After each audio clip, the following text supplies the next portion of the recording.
Ría de las 5 criptas del templo de Hércules. Capítulo 37 Runa Gal. Hablemos ahora de elementales, dioses y devas, chispas y llamas. Que nos inspiren las musas.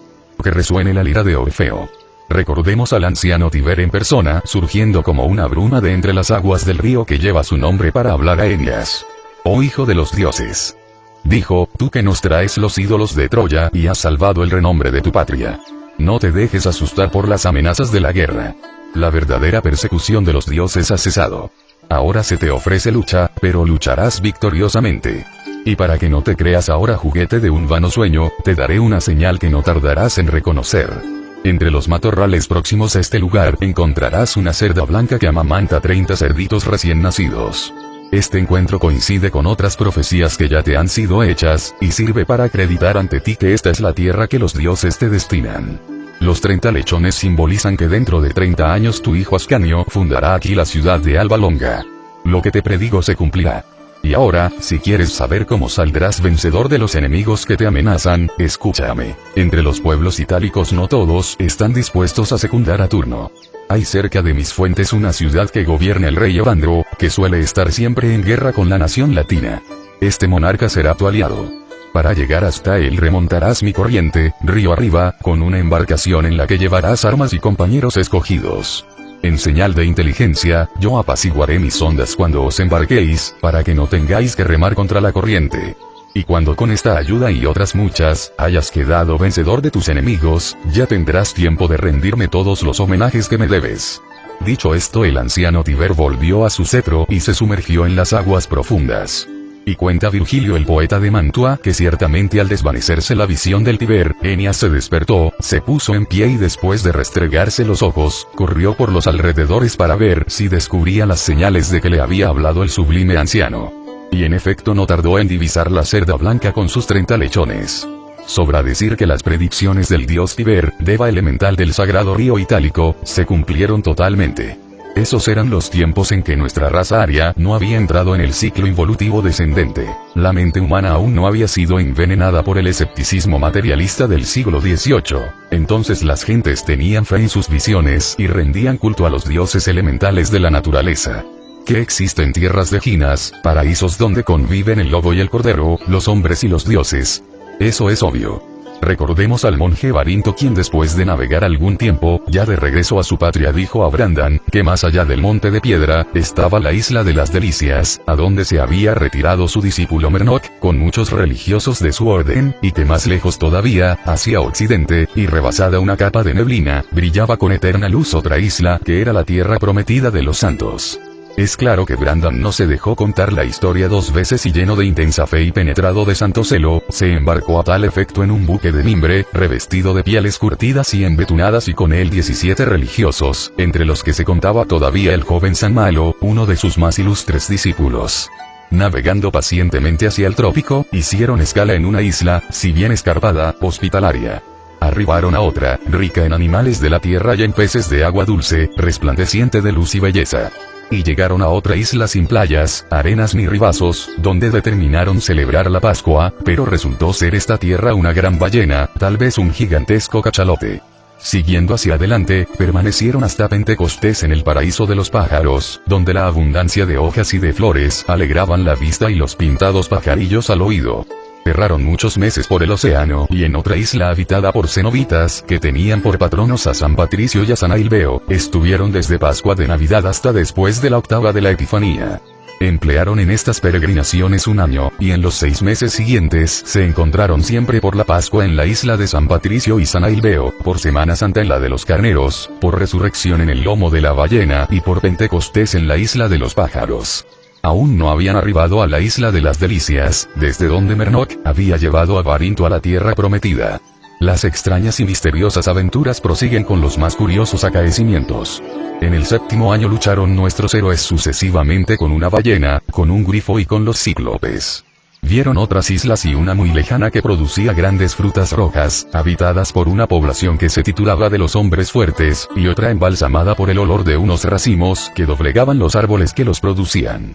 Volvieron a celebrar la Pascua al lugar acostumbrado, navegando después hacia el norte, evitaron la terrible isla rocallosa, páramo donde los cíclopes tenían sus fraguas.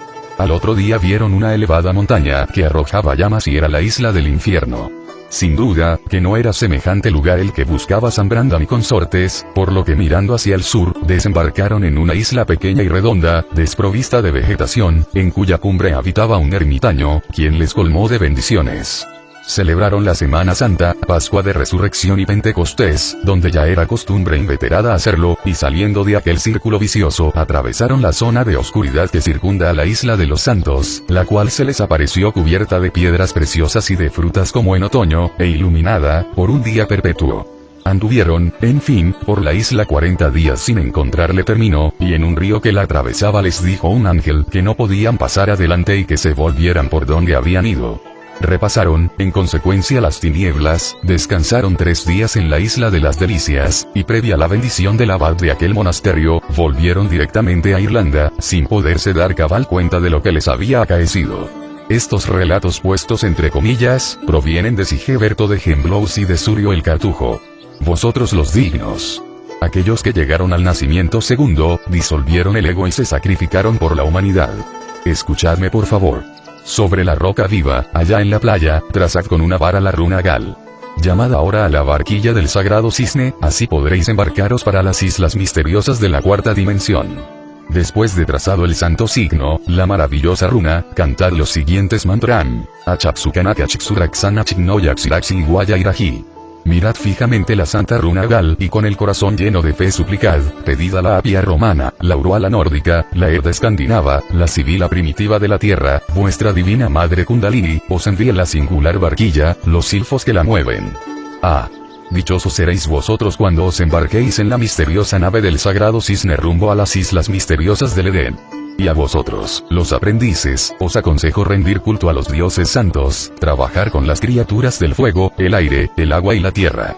No olvidéis a vuestra divina madre Kundalini, sin ella ningún progreso podríais realizar en esta sagrada ciencia.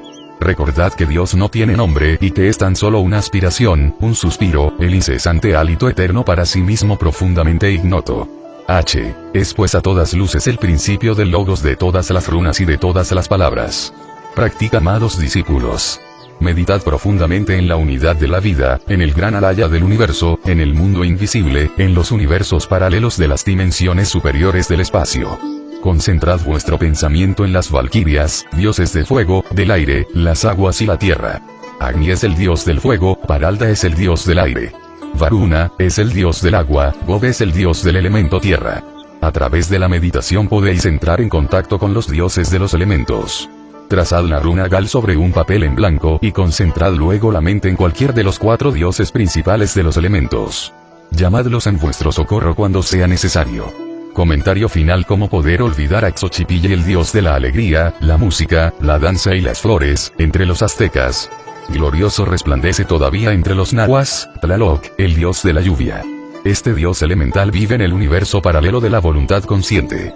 Yo no tuve la culpa de los sacrificios humanos, nos respondió, cuando le recriminábamos por ello, y luego añadió, volveré en la edad de Acuario.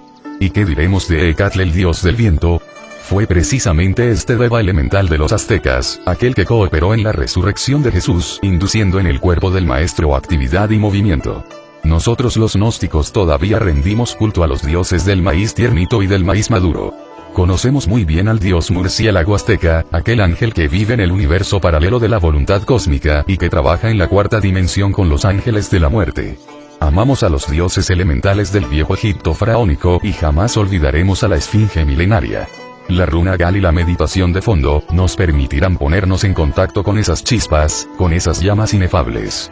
Capítulo 38. El río Leteo. La divina madre Kundalini siempre cumple su palabra. Yo aguardé con suma paciencia el día y la fecha y la hora. La región purgatorial es muy dolorosa y quería salir de allí, anhelaba la emancipación. Catón, el ángel del purgatorio, lucha en esas regiones moleculares por la libertad de las almas. Bastante sufrió este ángel cuando vivió en el mundo. Cualquier iniciado sabe que ese ser fue hombre y que prefirió la muerte en Útica, África, antes que vivir bajo las cadenas de la esclavitud. Yo quería también libertad y la pedí y se me concedió. Cada vez que un alma abandona la región purgatorial, origina intensa alegría en el corazón de Catón. Y llegó el momento anhelado, había conocido el fuego temporal y el eterno, había salido de los caminos escarpados y de las estrechuras y tuve que encontrarme con el sol dentro de mi propia alma. Sentí que algo misterioso forzaba, violentaba, desde lo ignoto, las íntimas puertas atómicas de mi universo interior. Inútiles fueron mis temores, la vana resistencia. Aquello compelía, constreñía, apremiaba y por último, oh Dios mío. Me sentí transformado. El Cristo cósmico había entrado en mí. ¿Y mi individualidad? ¿En dónde había quedado? ¿Qué se había hecho mi vana personalidad humana? ¿Dónde estaba?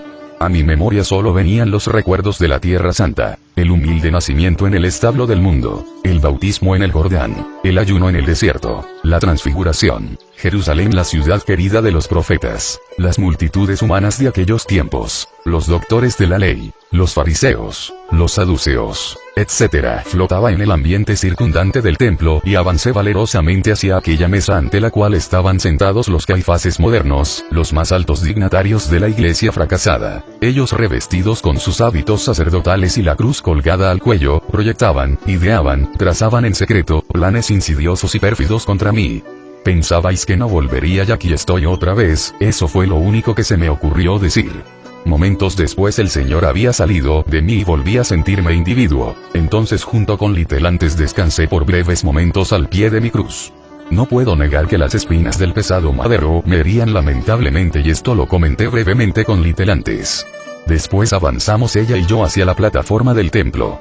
Un maestro tomó la palabra para decir que el Cristo no tiene individualidad y que se encarna y manifiesta en cualquier hombre que esté debidamente preparado. Es claro que la palabra hombre es demasiado exigente. Diógenes no encontró en Atenas un solo hombre. El animal intelectual no es hombre, para serlo, hay que vestirse con el traje de bodas del alma, el famoso toso meliacón, el cuerpo, mejor dijéramos los cuerpos del hombre solar. Afortunadamente yo fabriqué esos cuerpos de oro en la forja de los cíclopes, en la fragua encendida de Vulcano. Hércules ha repetido en mí todas sus hazañas, todos sus trabajos. Tuvo que estrangular a todas las serpientes venenosas que querían quitarle la vida cuando aún era muy niño. Tuvo que decapitar a la hidra de Lerna, limpiar los establos de Augias, matar al león de Medea, sacar a Cerbero el perro infernal de entre el espantoso Tártaro, etc. El Cristo, Hércules, practica lo que predica y cada vez que se encarna en un hombre repite todo su drama cósmico, por eso el Señor es maestro de maestros. Escrito está que el Hijo del Hombre debe descender a los infiernos atómicos de la naturaleza. Escrito está que el Hijo del Hombre tiene que ascender a los cielos pasando por la región purgatorial. El Hijo del Hombre debe sumergirse cuidadosamente entre las aguas del leteo para reconquistar la inocencia. Necesitamos con suma urgencia olvidar el pasado pecaminoso y absurdo, origen de tantas amarguras. El leteo y el Eunoe son ciertamente, y sin la menor duda, un solo río de aguas claras y profundas.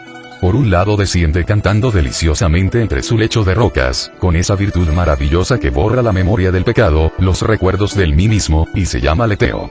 Por la otra orilla, tan santa y tan sublime, tiene el encanto delicioso de fortificar las virtudes y se llama Eunoe. Es obvio que los recuerdos tenebrosos de tantos ayeres deben ser borrados porque para desgracia nuestra tienen la tendencia a actualizarse, a proyectarse en el futuro a través del callejón del presente. En nombre de la verdad debo decir que el trabajo profundo entre las aguas del leteo suele ser espantosamente difícil y más amargo que la hiel. Eso de pasar más allá del cuerpo, los afectos y la mente, no es nada fácil. En el tiempo viven tantas sombras queridas, las memorias del deseo persisten, se rehúsan a morir, no quieren desaparecer. ¿Y el sexo? ¿El maituna? ¿El sexo yoga? ¿Entonces qué?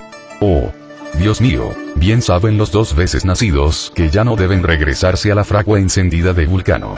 Es obvio que el maituna es vital, cardinal, definitivo, para fabricar el traje de bodas del alma, el toso meliarcón. Empero cualquier iniciado sabe que esto es tan solo el trabajo inferior de la iniciación. Para el Hijo del Hombre el sexo está prohibido, esto lo saben los dioses, así está escrito. Primero debemos trabajar con el tercer logos en la novena esfera hasta llegar a ese nacimiento segundo del cual habló el Kabir Jesús al rabino Nicodemus.